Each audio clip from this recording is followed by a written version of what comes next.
الله ونعم الوكيل.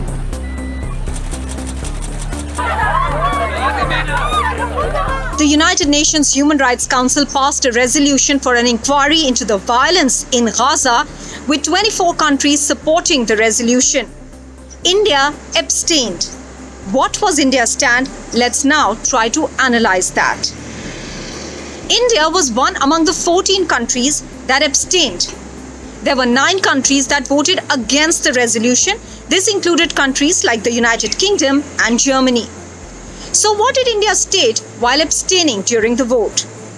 India said that it promotes human rights and safeguarding human rights through dialogue, consultation and cooperation between states.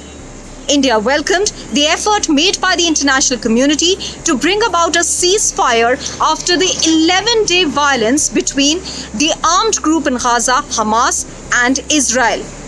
India also said that all sides should desist from any unilateral move that changes the status quo of East Jerusalem and the neighborhood.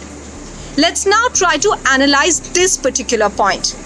The whole controversy and the violence started in this region was because of the forceful eviction of Palestinians from Sheikh Jarrah. This is a neighborhood of East Jerusalem. The Palestinians accused the Israeli forces of moving them out of their land and property to make way for Jewish settlers.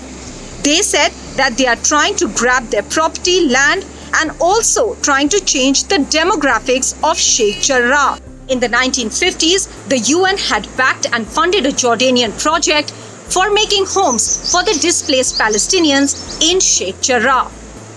Let's now talk about the other aspects in the statement. For instance, India once again mentioned the two-states theory as a solution to the conflict or the violence that erupts in the region, and to find a lasting and peaceful solution for that. But there has been a change of stand that has been seen over the last few years in that aspect as well. Firstly, India has now not been talking about East Jerusalem as the capital of Palestine. In the statement, India also did not refer to the phrase just Palestinian cause. Now this again reflects a shift in the stand that India has shown towards steadfastly standing by the Palestinian side. If you look at the statements made by India's envoy to the United Nations in New York as well, and take up the 16th May statement, which used the phrase just Palestinian cause, but subsequent to that, on the 20th of May, in the statement at the United Nations General Assembly, and then the statement made in the United Nations Security Council on the 27th of May, the phrase just Palestinian cause was dropped. In conclusion, I reiterate India's strong support to the just Palestinian cause and its unwavering commitment to the two-state solution. And similarly, it did not find a mention in the statement made by India in Geneva while abstaining from voting. Many attribute this to the transactional relationship that has developed fast over the last few years between India and Israel.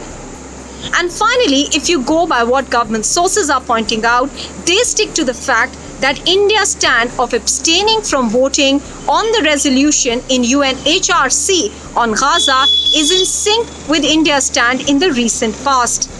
Even on the issue of an inquiry on Sri Lanka in the human rights violations during the decade-long civil war, India had abstained from voting during March.